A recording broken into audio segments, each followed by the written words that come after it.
So moving on to question 8 here, we have a question on series and summation. So this question was notorious for causing issues, and it was split into two parts. So part I, or part 1, we had to find the value of the summation of 20 times 1 over 2 to the power of r from r is 4 to infinity. So that were the first 3 marks, and then the second one was a question involving the rules of logs and involving summation as well. We had to show that this expression here is equal to 2, and that was another 3 marker.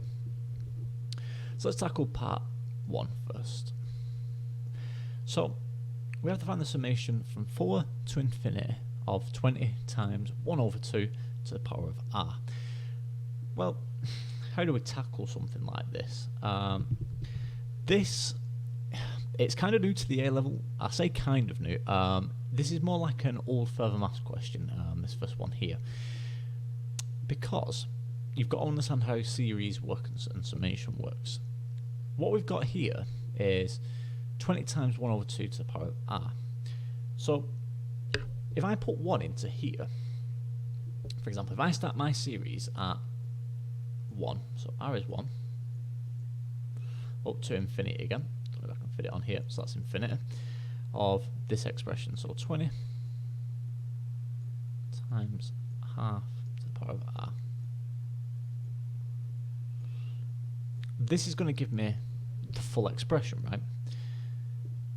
Now what I'm going to do is I'm going to subtract off, and what I'm going to subtract off is everything that I don't want. So we only want from 4 onwards, but here we have r is 1 to infinity, but we don't want 1, 2 or 3. We want from r is 4. So all I'm going to do is say r is 1 again, up to 3, and we're going to subtract that off, because that's going to give us then the summation from 4 to infinity. We've just subtracted the previous bits off that we didn't need. We've trimmed it off basically. So let's have a work calculating this. This is 20 times, again, a half to the power of r.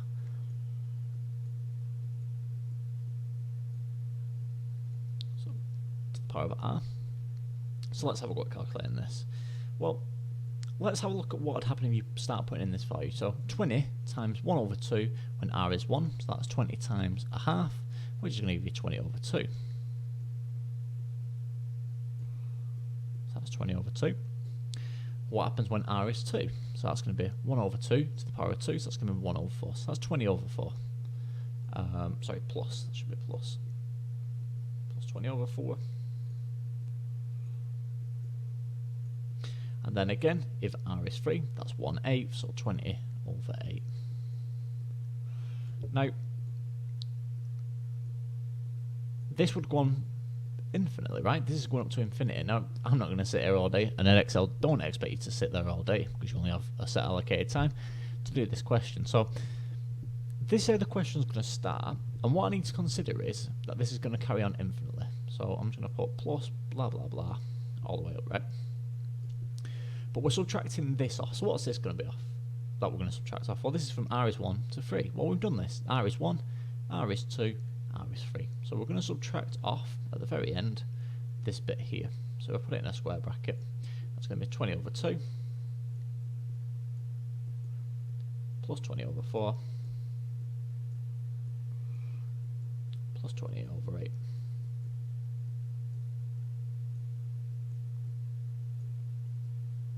So, well, now let's have a look at what this series actually becomes. What's 20 over 2? So that's going to be 10. What's 20 over 4? That's going to be 5.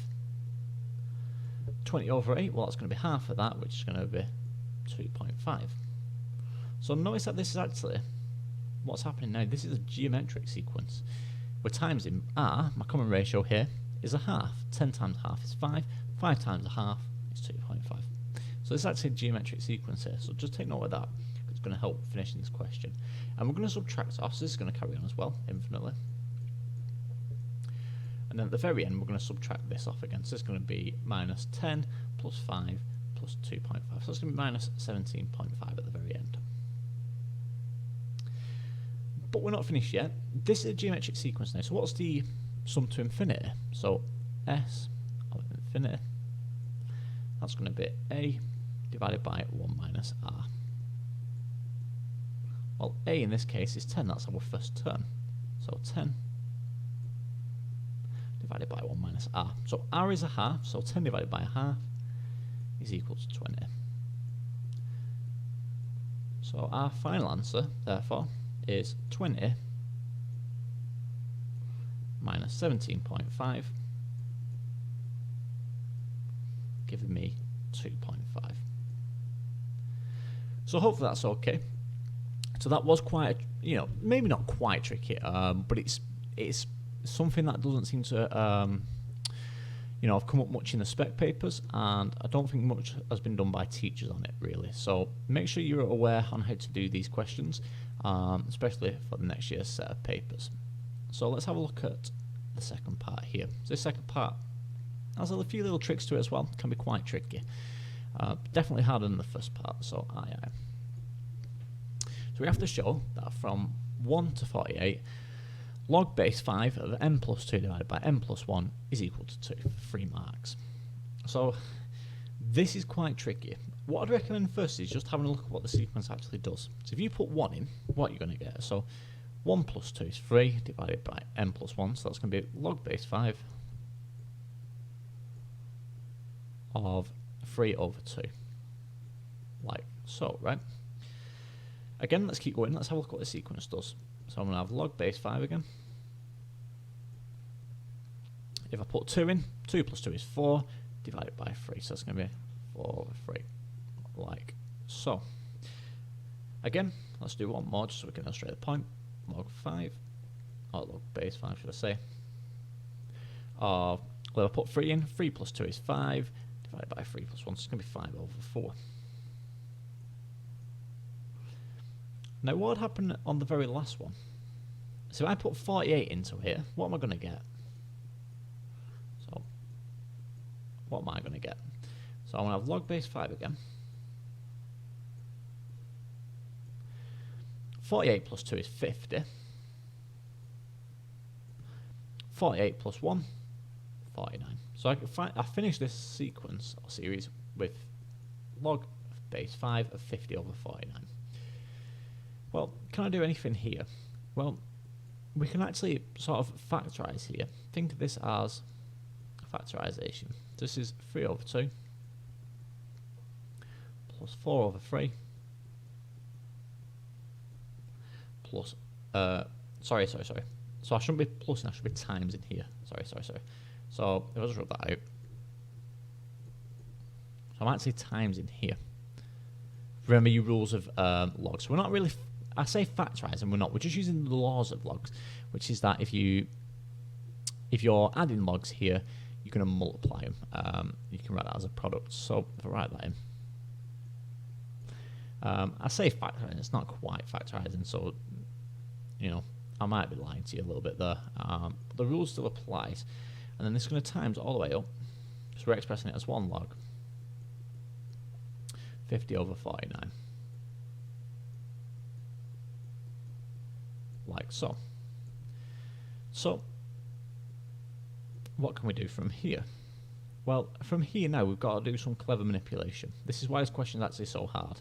It's hard to spot what we have to do, and my clue is look at what the sequence is going up in. So it's 3, 4, 5, the next one will be 6, the next one after that will be 7, and it goes all the way up to 50. So the notation here is actually something that you might not have come across before, but hopefully you have seen it. So this is the factorial notation, because this is 50 factorial on top. 50, 49, so it's 50 times 49 times 48 times 47 and so on. And we can do the same with the bottom. Again, notice this is 49, 48, 47, 46 and so on. So what I'm going to do here is a bit of manipulation again. So that's going to be 2 times 49 factorial. I actually missed off a 2 over 2 in this bracket here, but you can still get along without it anyway. So I've got 50 factorial divided by 2 times 49 factorial, like so. Now you've got to look to cancel, and how can we do that? Well, at the minute this doesn't look like it can cancel in any way. But think about what factorial notation actually represents. If I have 5 factorial, so for example 5 factorial is, I can't remember the value, I think it's 720 off the top of my head, so 720. Then 6 factorial would be this times by 6. That's 5 factorial times by 6. I actually think that might be 120 off the top of my head. I can't remember off the top of my head, but that's what the notation represents. So 6 factorial is 5 factorial times by 6. So we can do that with this here. We want a 49 factorial in the top. So that's going to be 50 times the previous factorial, which is 49 factorial. So we can keep the denominator the same. 2 times 49 factorial. Well, notice this 49 factorial is going to cancel with that one. So what we're left with is log base 5 of 50 over 2. Which gives us log base 5 of 25. So what do you have to raise? What's the power you have to raise? 5 to get 25. So that's going to be equal to 2 as required. And there we have it. So that is quite a tricky question, and it's the manipulation that makes that question so tricky. But hopefully that's okay. If anything in that question is unclear, guys, please leave a comment below and I'll try to get back and help as soon as possible. So hopefully that's okay.